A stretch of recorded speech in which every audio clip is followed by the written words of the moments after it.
জাকের আলী অনিককে নিয়ে অনফিল্ডের পর্দায় 2024 সালের 23 ফেব্রুয়ারি একটি ভিডিও প্রকাশিত হয়, যেখানে শিরোনাম ছিল জাকের আলী অনিক রেডি প্রোডাক্ট, তাকে আর বাজিয়ে দেখার দরকার নেই। সেই ভিডিওতে বলা হয়েছিল 2022 ডিপিএলে জাকের আলীর ব্যাটিং স্ট্যান্স ছিল ক্লোজড, যেটাকে 2024 বিপিএলে তিনি পরিবর্তিত করেছেন, ব্যাটিং করছেন ওপেন স্ট্যান্সে। ডিপিএলে ব্যাকলিফট ছিল নিচের দিকে আর বিপিএলে সেটা উপরের দিকে।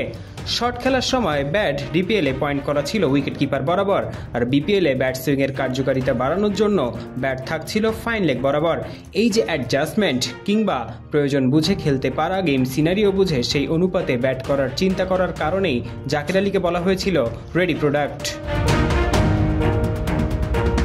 তবে জাকের আলী যখনই কিছু ম্যাচে আশানুরূপ পারফরমেন্স করতে পারেননি, তখনই সামনে এসেছে অনফিল্ডের এই শিরোনাম।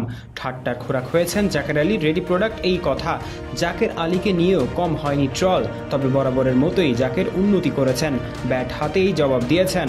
পাওয়ার প্লের নবম ওভারের মধ্যেই যখন প্যাভিলিয়নে বাংলাদেশের অর্ধেক, নেই 5 উইকেট, তখন নেমে বিপর্যয় সামালও দিয়েছেন, নিজেকে ভেঙে গড়েছেন জাকের। ফিনিশার রোলের বদলে আজকে অ্যাঙ্কার রোল প্লে করেছেন তিনি। যখন আউট হয়েছেন তখন বোর্ডে প্রায় 200 রান, অর্থাৎ যাকে প্রমাণ করেছেন তিনি ভুল ছিলেন না, কিংবা তার সামর্থ্যকে যারা বিশ্বাস করেছে তারাও ভুল ছিল না, তিনি রেডি প্রোডাক্টই ছিলেন।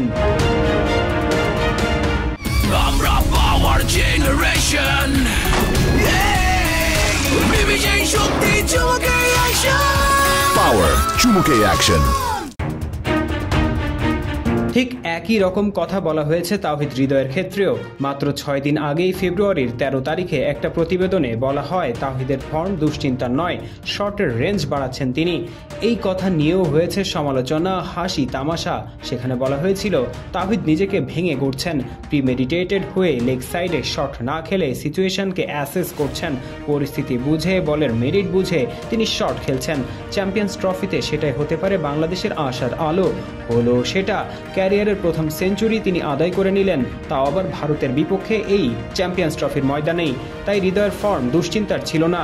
উন্নতিকে উন্নতি আর অবনতিকে অবনতি বলা কিংবা গঠনমূলক সমালোচনা বা ভালো কাজের প্রশংসা সবকিছুই থাকা উচিত খেলার মাঠে।